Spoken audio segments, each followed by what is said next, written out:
Hey, Hey, hey, Hey, hey, we're here to talk about scene 15. That was a good intro.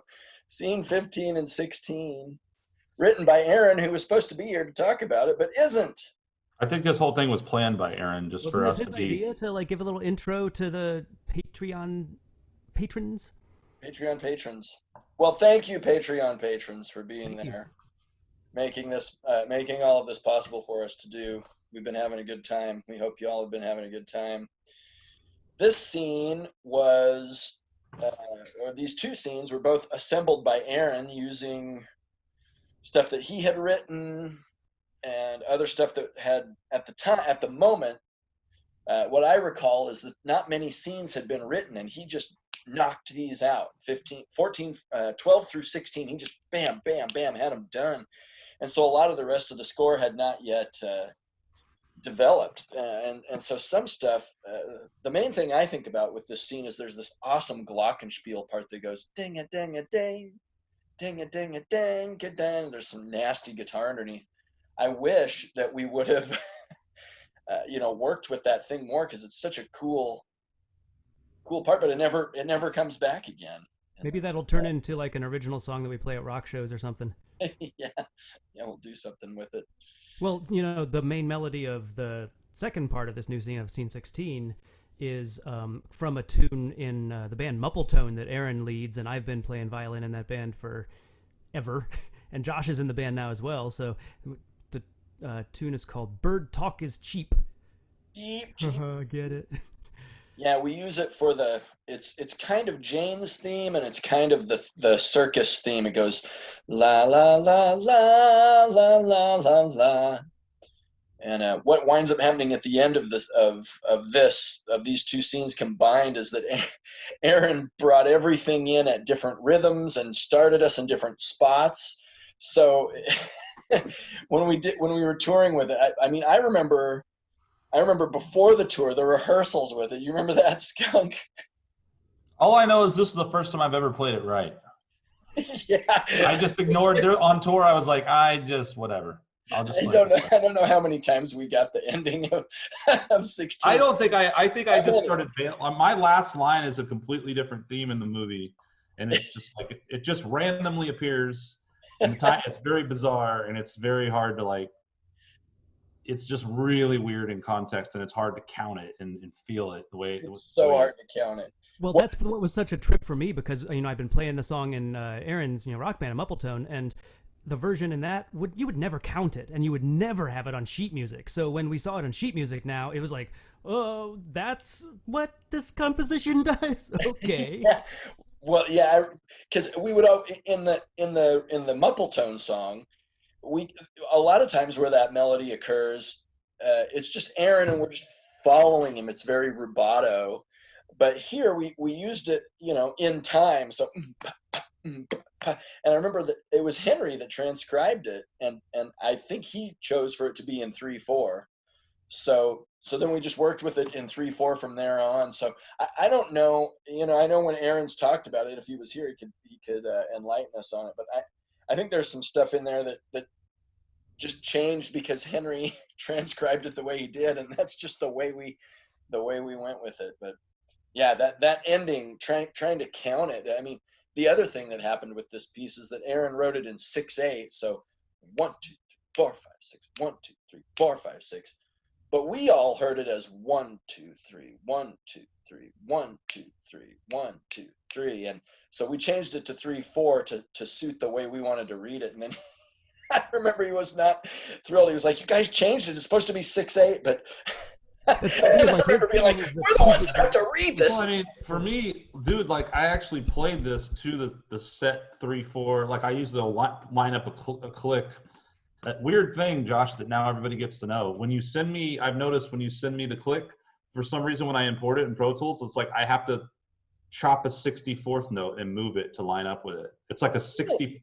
I don't know why. Like it just, but because like the last scene when I was tracking, I was just like, it seems like it's a little like it was like click click click click with my click or whatever. Anyway, so just a little something I noticed. But which I don't know if our DAWs are slightly off. Well, I don't think that's the case though, because once I line it up, it doesn't drift. It's cool. It lines up for me in GarageBand, but then again, I can't like poke around under the hood and do stuff like that. Yeah, so I was just like, it's very minuscule, but I noticed like there was like slightly. Yeah, like super minuscule. And so anyway, which I guess if you're like playing ahead of the beat a little bit, which sometimes I tend to do, fuck it, you like just have it a little delayed and look, I'm perfectly in time. But, where was I going with this? Oh yeah, but I mean, I just left it the way, like, but a lot of times I'll go through and I'll change a click sometimes to have an eighth note click, because I always did that on tour. I would have the earpiece in, and on that one, because it's so slow, ding, da, Oh gosh. Yeah. it was way easier for me to count that as da, da, da, instead of like 1 and 2 and 3 and. So I feel like there's different parts in the scene where sometimes it makes sense to have a 6/8 feel, and other times a 3/4 feel.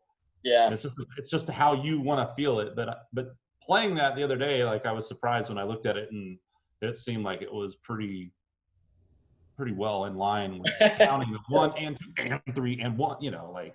Yeah.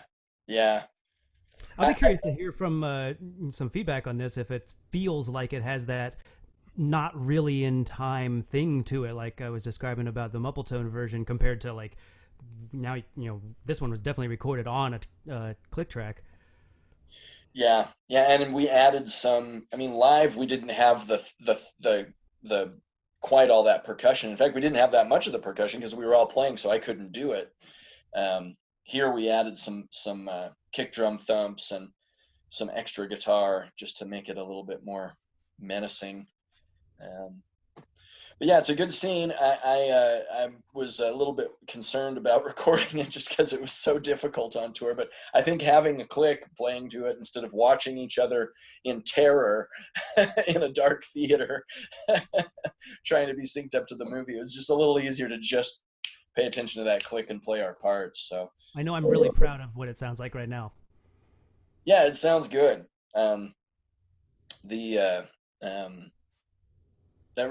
also remembering that when Aaron first sent it, like I said, it was early in the process of composing the overall soundtrack, and Henry and I had written, Henry and I wrote a lot of this movie. I think we wrote about equal parts of it, and Aaron sent this one in, and I remember writing to Henry and saying, this is going to be really hard to pull off. And he just responded back with 2 words: very creative. That was all. Very creative. True. It is very creative. I'm glad it's in there, because otherwise the whole movie would sound like me and Henry wrote it. And he and I tend to fall into these themes, and we write a lot alike. So it's good to have some Aaron Russell flavor in there. Delicious. Anyway, I think that's all we've got to say about it. Or do we want to say more? Oh yeah, hey, we could have an AirSats Aaron. An Aaron Sats. Here's the Aaron stunt double. The Aaron Russell. The spelling of it on there, the WRUSTLE. Is that what it says? Exactly what Aaron looks like in real life if you've never seen him. Yes, it's got the oh man, I'm getting we only got 40 minutes. I was impressed with that drawing, actually, Josh. You came up with that like at a dinner table on tour at one point, and is that where this came from? I think so. I don't remember. I drew it. What I like is that that shirt that he's wearing is actually a shirt that he wears. I haven't seen Aaron wear a shirt in quite some time. He's usually every time we are on a Zoom call, he never has clothes on. Well, neither do the rest of us. I mean, I don't wear pants, but I'm, from the top up, I'm very well dressed. The rest of you is clothed. All right. Well, we hope y'all enjoy scene 15 and 16, and next week is going to be 17, which is has quite a lot of twists and turns in it, as I recall. So I just know it's kind of long. I don't know how complicated it is. Yeah, it's kind of a long one. It's got a lot of solo piano too, as I recall. So a lot of 7/4. I like that time signature. A lot of 7/4. I'll be messing with the click on this one then. Nice. I like to know where my accents are. I like to know where. I try to label it all and.